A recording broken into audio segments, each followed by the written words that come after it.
And we need to talk about what is in it. And honestly, if you have not gotten a chance, just print it out for yourself. Look at it, look over it. Okay, y'all. I'm going to give you a summary, show the whole summary here.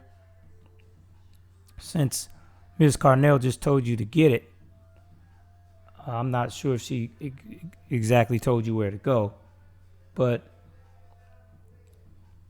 here's the summary of the bill. I'm just going to go through it slowly here, give you a chance to read everything.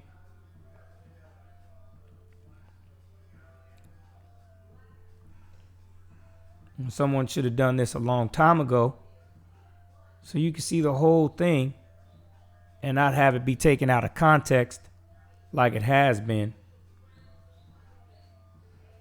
I don't know if Ms. Carnel did that intentionally or not, but in order for you to get a total understanding of what this bill is about, you need to read the whole thing, the whole summary from top to bottom. Instead of just relying on her to tell you what's what. Now, what I'm going to do, I'm going to show you this whole thing, and then we'll go back and listen to what Ms. Carnel has to say, and I will respond to what she says. I've only taken certain parts of her videos, of her video on HR 40 to address, because some of it, if I addressed everything she said, it would just be a complete waste of time. Shout out, first of all, to Dr. Cosby, because there's a reason why I work with Dr. Cosby. There's a reason why I work with Simmons. There's a reason why I work with St. Stephen's, because they are doing the work and working with people to get the first ever Cosby Seminary ADOS scholarships. Those are scholarships for us in negotiation with other people. You understand how that works? When we talk about politics, we're talking about right here, the Baptist Seminary of Kentucky, to have specific ADOS scholarships. That's for us. That's not for minorities. That's for us. Okay, so let's take a look at this Baptist Seminary of Kentucky. Now, if any member of ADOS goes to the Baptist Seminary of Kentucky to get an education, and I put education in quotes, a free ADOS specific education, what are they going to teach you at the seminary, the Baptist Seminary? Are they going to teach you the true knowledge of yourself? Are they going to teach you that Jesus Christ is black? Or are they going to continue on with the blonde-haired, blue-eyed, buttermilk complexioned Jesus Christ that you've been getting? The all-powerful image of racism, white supremacy that has been beaten into the minds of our ancestors, the very same ancestors of which we seek reparations for. Tortured, beaten, raped, pillaged, plundered, all in the name of the white Jesus, all in the name of racism, white supremacy. Let me just read you a quote from The Destruction of Black Civilization by Chancellor Williams, when he's referring to the chapter called White Devils from the Rest.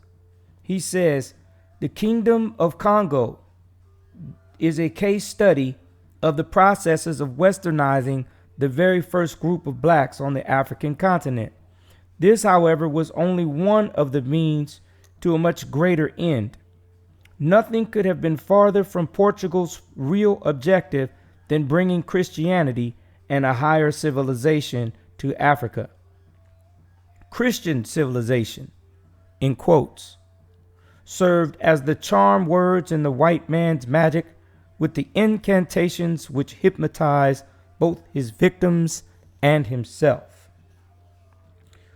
Further on that same page, 247, Williams says, but they were smart enough to realize that the foundation for a permanent empire in the land of another people, built with their own sweat and blood, would be more successful if the minds of the people could be captured first. They used Christianity to capture the minds of our people and enslave them. The really big thing was to change the blacks into the white man's image, a process which caused blacks to reject and become ashamed of both their culture and themselves, the only people on earth to do so. The missionaries began their work on kings and notables. There was nothing new in this approach. Indeed, the Congolese were so anxious for the new education and its vehicle, Christianity, that the priests found their tasks easy. Are you members of ADOS anxious to go to the Baptist seminary, to the Baptist Seminary of Kentucky, so that you can get your new education in Christianity, so that you can become the staunchest Christian? It says here, to become Christians, one had to be baptized and given a Christian name. Christian names were Western names, and they all took the form used in the conquering country. The first Congolese king to become a Christian was Nzinga-Kuwu in 1492, taking the Portuguese name of Jau. Hundreds of others of blacks immediately followed his example: princes, chiefs, ministers, and some of the masses. The most notable Congolese kings who became black Portuguese went by the names of Alfonsos, Alvarez, Dom Pedros, and Diegos, etc. Overbearing Jesuit fathers were installed as counselors to the king, one functioning as a prime minister. This move at once destroyed the troublesome traditional council that controlled chiefs and kings. With such councils, no European power could operate.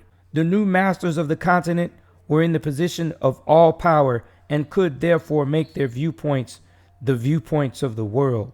The system of reducing blacks to non-persons was so thoroughgoing that not only did the various people of the world regard them as such, but tragedy of tragedies, the blacks themselves came to feel inferior and to hate themselves and all of their kind.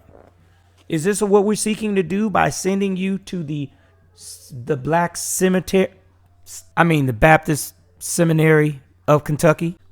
Is that what we're seeking to do? I wonder if you ask any of these faculty members if Jesus Christ is white or black. What would they say? What would they say if you asked them about the role that Christianity played in the enslavement of our ancestors? What would she say? What would Dr. Laura Rogers Levins say?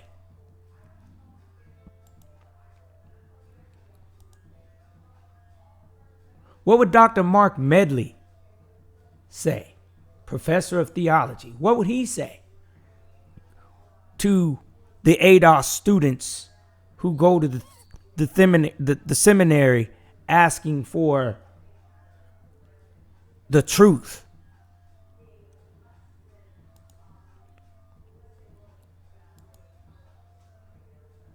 What would Dr. Wade Rowett Jr. say?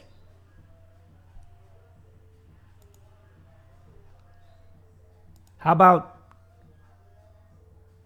John Inscore Isaac? What would he say? What would he tell you? Would he tell you the truth? Dalen C. Jackson, professor of biblical stories. What will he say? Will he agree and point out the section in the Bible that gives you the true description of Jesus? Or will he promote the buttermilk complexion, falsified, fake Jesus? Oh, here goes somebody. Here goes a brother. African-American scholar named visiting professor of preaching and black church studies. Okay. What will he say? What will Dr. Lewis Brogdon, is that his name? Or is his name, let's see, Dr. Lewis Brogdon has been named visiting professor. Dr. Lewis Brogdon, what will he say? Will he tell you that it doesn't matter that God is in many colors? Christ is in many colors? What else we got here looking around here? Do we really need any more masters of divinity within the black collective, the ADOS collective? What will President David Cassidy say when asked about Christianity's role in enslaving our people and keeping our people enslaved and feeling inferior here in these United States? What will these people say? What will all of these people here say when your lonely ADOS self goes and places yourself in this environment seeking the truth about Christianity's role in our enslavement? The situations where they broke the slave, broke Kunta Kinte, forced him to say he was Toby, forced him to take on his Christian name. What would we say about that, ADOS?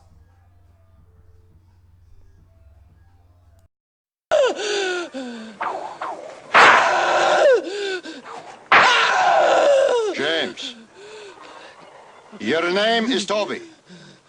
I want to hear you say it. Your name is Toby. You're going to learn to say your name. Let me hear you say it. What's your name? Kunta Kinte.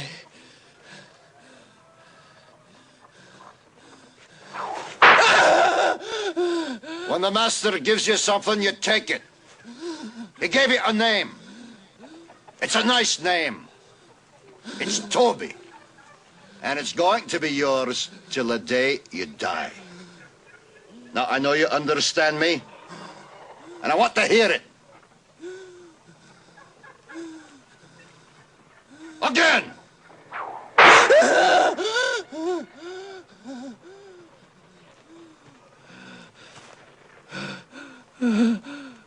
I want to hear you say your name. Your name is Toby. What's your name? Kunta.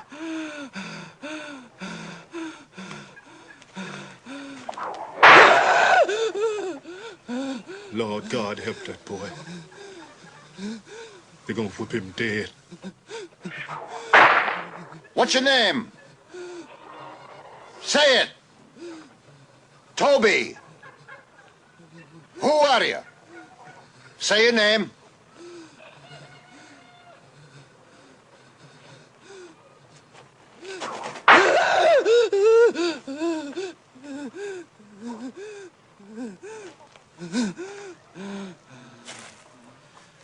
What's your name? Toby.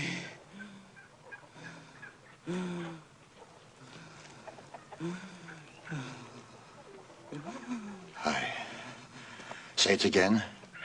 Say it louder so they all can hear you. What's your name?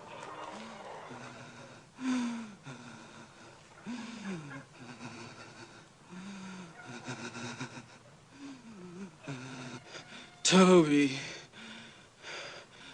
My name is Toby. Hi. That's a good nigger. Cut him down.